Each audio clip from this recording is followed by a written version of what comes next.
April 16th, 1945. On the outskirts of Iserlohn, Germany.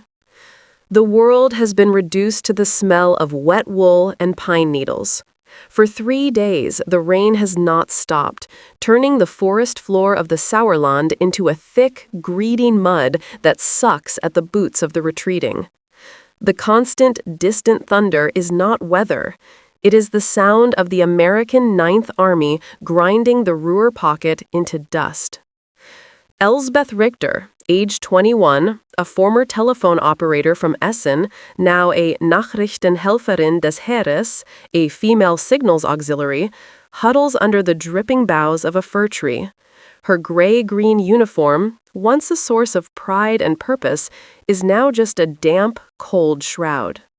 The lightning flashes on the horizon are from M4 Sherman cannon fire.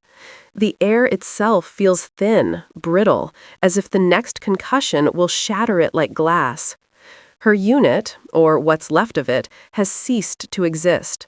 The command structure dissolved into rumor, then silence. Now there is only the running. Beside her, Greta, a stern-faced woman of 40 who once managed a bakery in Dortmund, chews methodically on her last piece of hardtack. She says nothing. There is nothing left to say. On Elsbeth's other side, Leni, barely 17, and with eyes that seem to have permanently widened in the last week, shivers uncontrollably. She isn't cold. She is terrified. A sound cuts through the drumming rain and the artillery. It is a mechanical growl, close and getting closer. The clatter of tank treads and the whine of engines. American. Elsbeth's hand flies to the Mauser pistol on her belt, a weapon she has never fired, its weight a useless cold comfort. Greta puts a firm hand on her arm. Don't be a fool, child. It is over. The command comes in a language that is harsh, alien, shouted through the trees. Kommen Sie raus! Hände hoch! Come out, hands up. There is no defiance. One by one, then in small, bedraggled groups, the remnants of a dozen shattered German units emerge from the woods. Old men of the Volkssturm, boys from the Hitler Youth with faces smudged by dirt and tears, and the women, the auxiliaries, the nurses, the secretaries. They are all the same now. Elsbeth rises, her legs stiff, her hands held high above her head. The American soldiers are shockingly young, their faces blank with a fatigue that mirrors her own. They carry their M1 Garand rifles with a casual weariness. No one is shouting anymore. The process is mechanical, impersonal. As she is motioned toward a growing column of prisoners, her foot snags on a coil of discarded signal wire, half buried in the mud. She pitches forward, throwing out a hand to break her fall. A sharp, searing pain. She looks down. A deep, 3-inch gash runs across the back of her right hand, torn open by a rusted barb on the wire. Blood wells up, astonishingly red against the pale, dirty skin.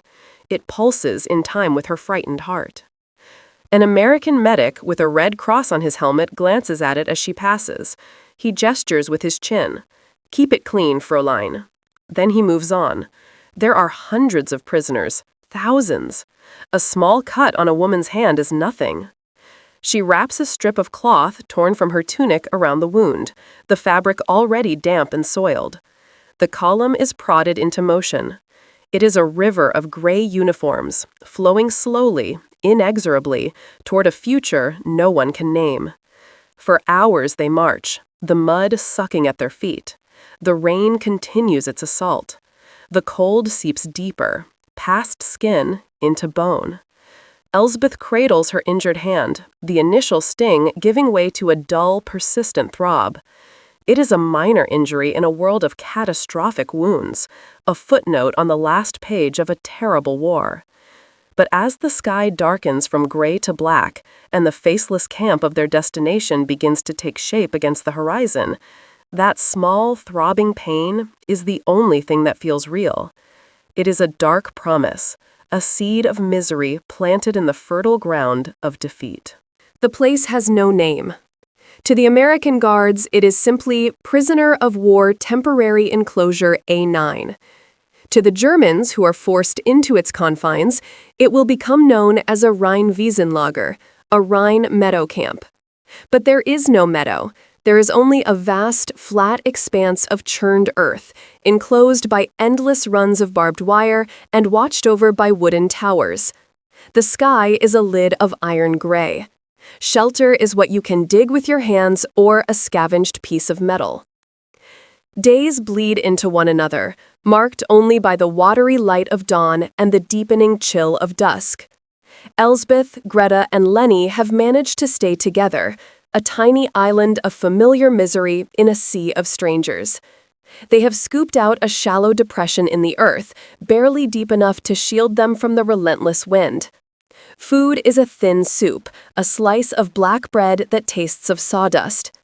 Water comes from canvas bags, tasting of rubber and chlorine.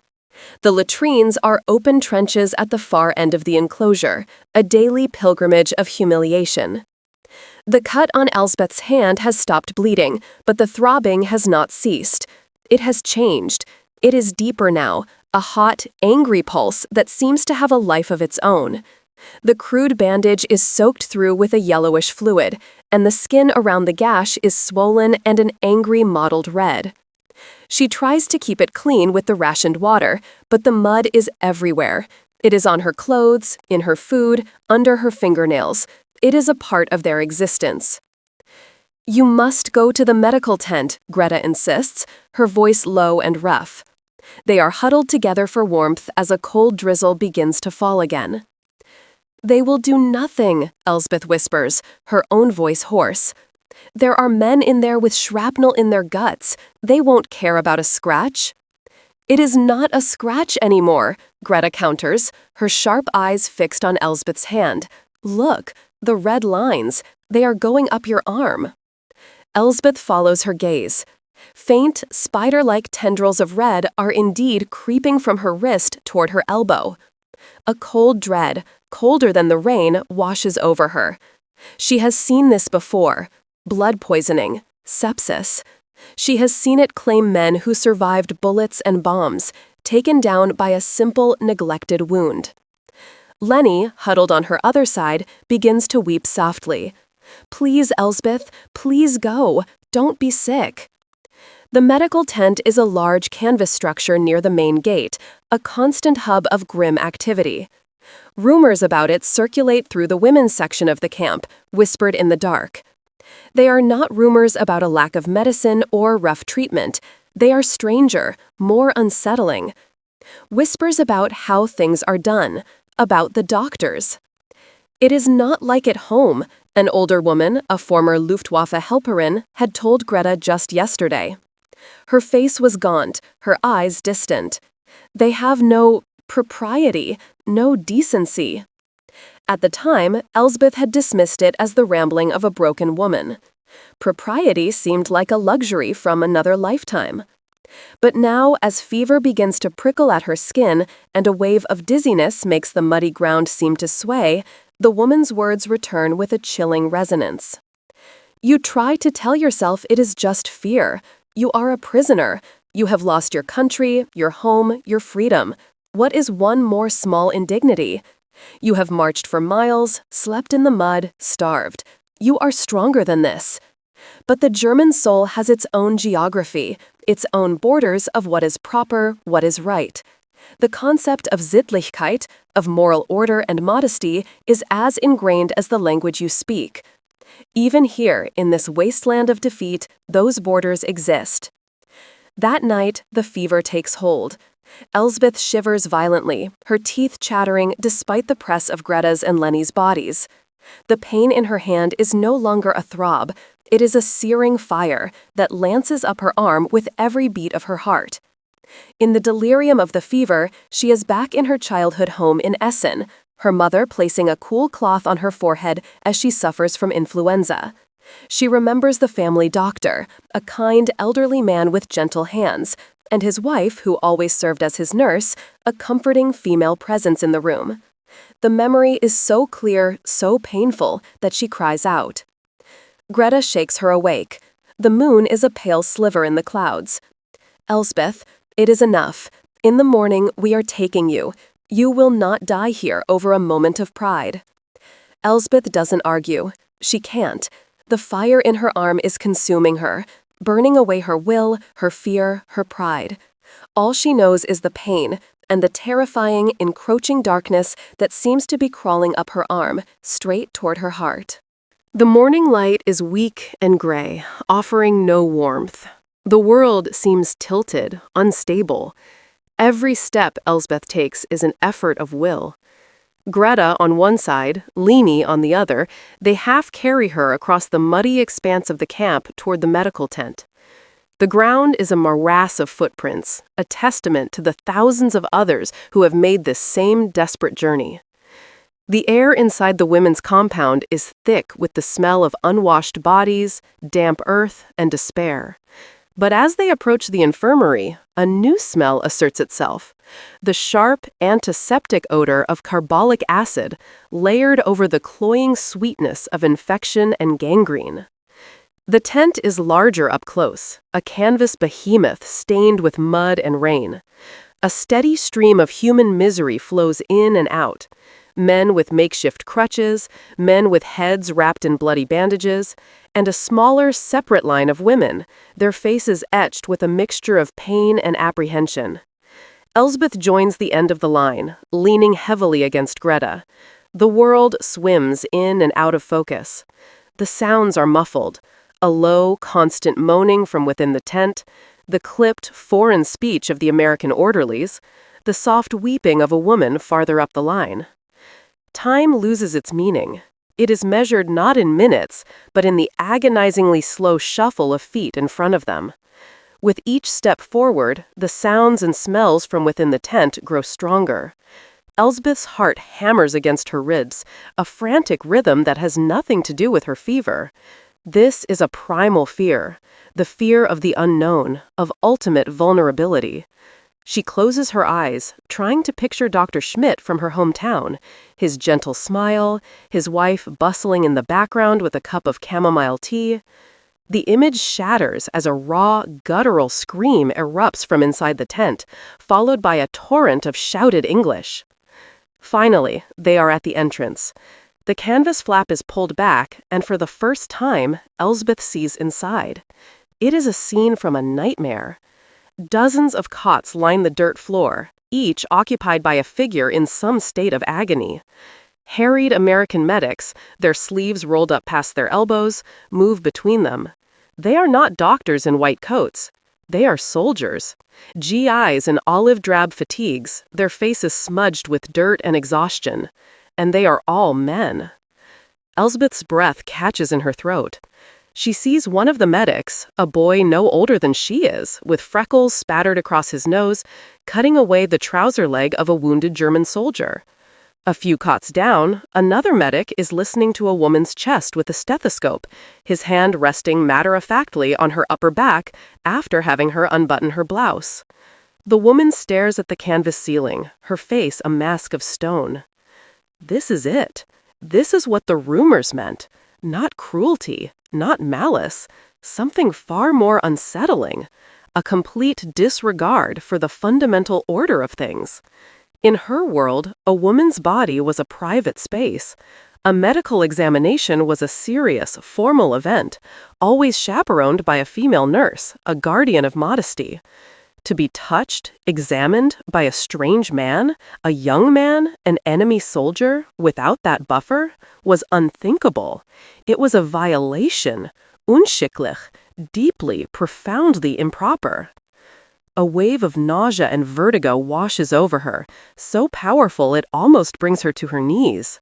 "No," she chokes out, pulling back from the entrance. "Greta, I can't."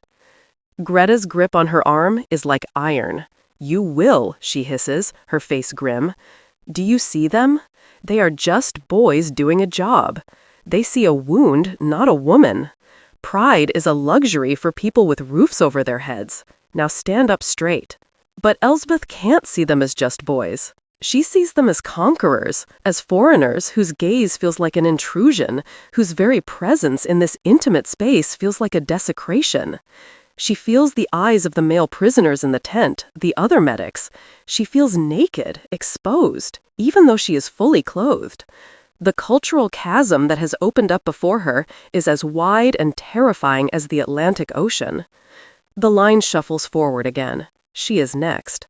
A tall American officer with captain's bars on his collar and dark circles under his eyes looks up from a chart.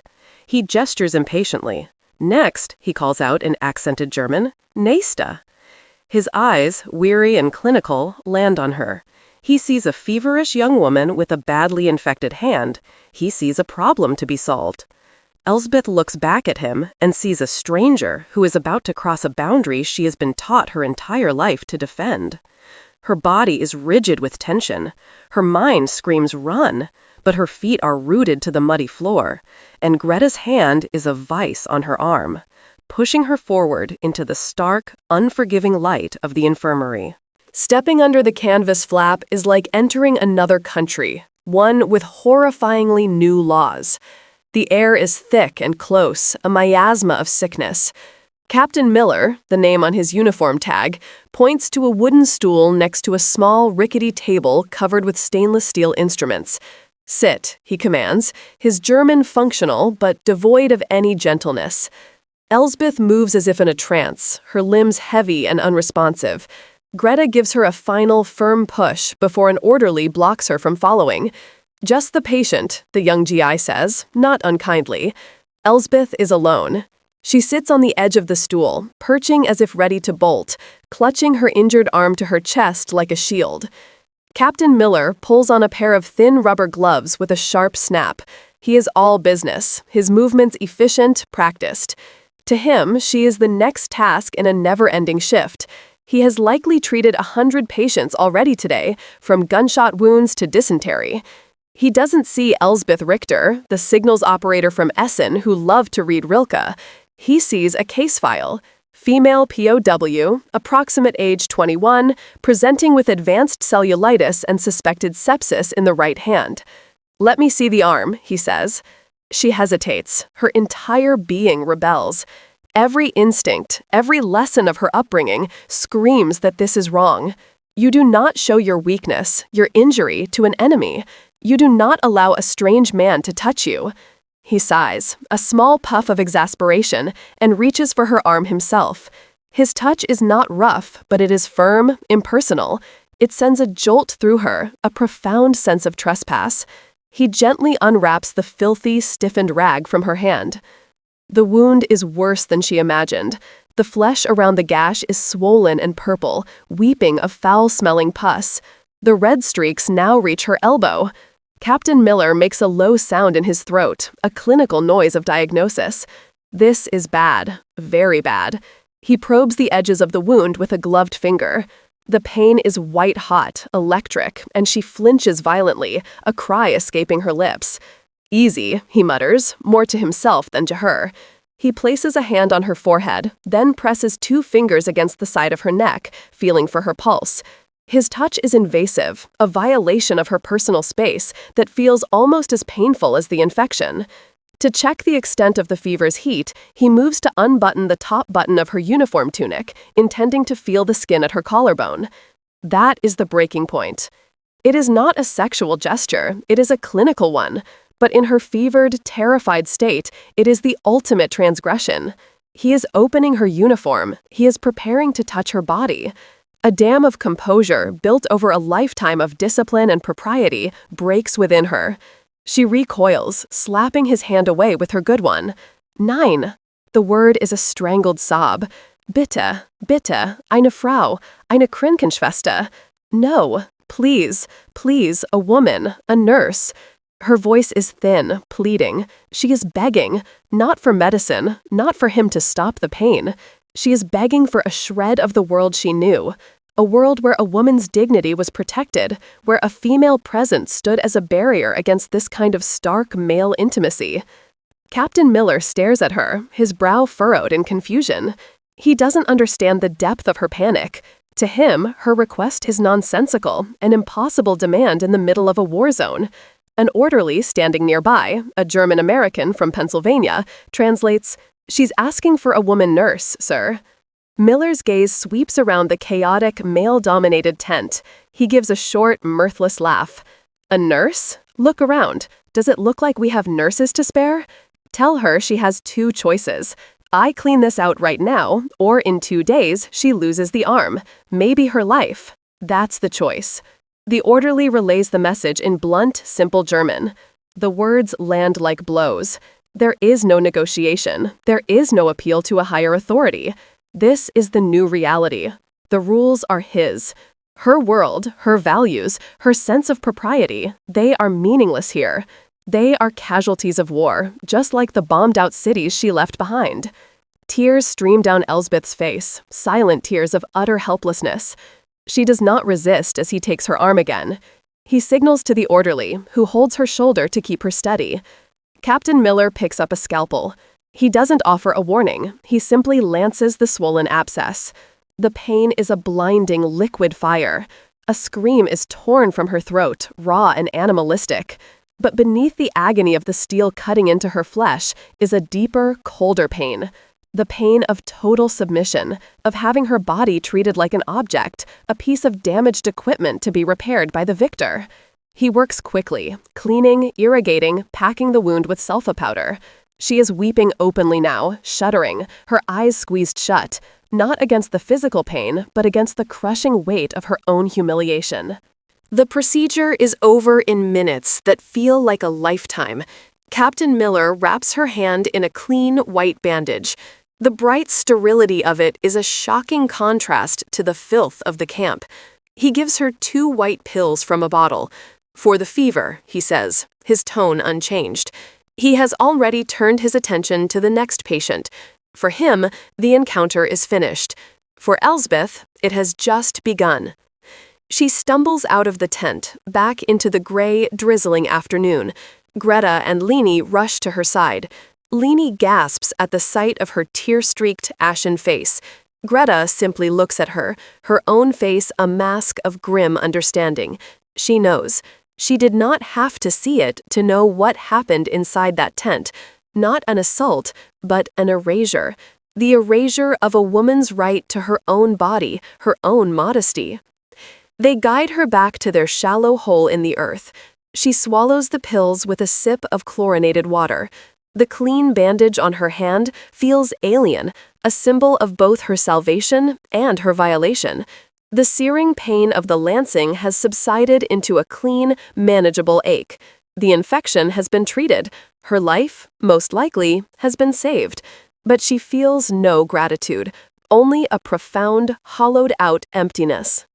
In the days that follow, the fever breaks. The swelling in her arm goes down. The angry red streaks fade. Physically, she is healing, but a subtle and permanent change has settled over her, and she begins to see it in the other women too. There is a new guardedness in their eyes, a flinching away from the casual proximity of the male guards. The women who have been through the infirmary share a silent, unspoken bond. They are marked, not by a scar on the skin, but by the memory of that clinical, male gaze, that impersonal touch that stripped away the last vestiges of their former identity. You survived the bombs, the marches, the hunger. You survived the end of the world you knew. But now, you must survive this. You learn a new kind of armor. You learn to make yourself smaller, less visible. You learn to build walls inside your own mind, to retreat to a place where their foreign hands and foreign rules cannot reach. The laughter and camaraderie that once existed, even in the darkest days of the retreat, has vanished from the women's compound. It has been replaced by a quiet, watchful suspicion. Elsbeth watches Leni, who now averts her eyes whenever an American soldier passes their section of the wire. She sees Greta, her tough facade now brittle, her silence heavier than before. They are all learning the brutal calculus of their new existence. They are not just defeated soldiers. They are female captives. Their gender, which in their own society came with a set of protections and prescribed roles, has now become another vulnerability in the hands of their conquerors. The Allied soldiers are not, by and large, cruel. They are simply operating within their own cultural framework, a framework that does not align with the strict, segregated norms of Nazi Germany. They do not see the invisible lines they are crossing. They do not understand that in saving a life, they can also shadow a soul. Weeks later, as the spring sun finally begins to warm the earth and the camp's conditions slowly improve, Elsbeth's hand has mostly healed. A puckered, angry scar remains. She will carry it for the rest of her life. But it is not the wound she will remember most vividly. It will be the memory of begging, pleading for a nurse, for a woman, for a single concession to the life she had lost.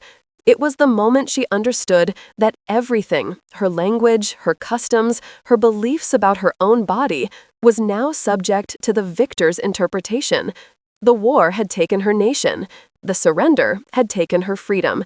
But it was in that medical tent, under the indifferent eyes of a young American captain, that she lost a piece of herself.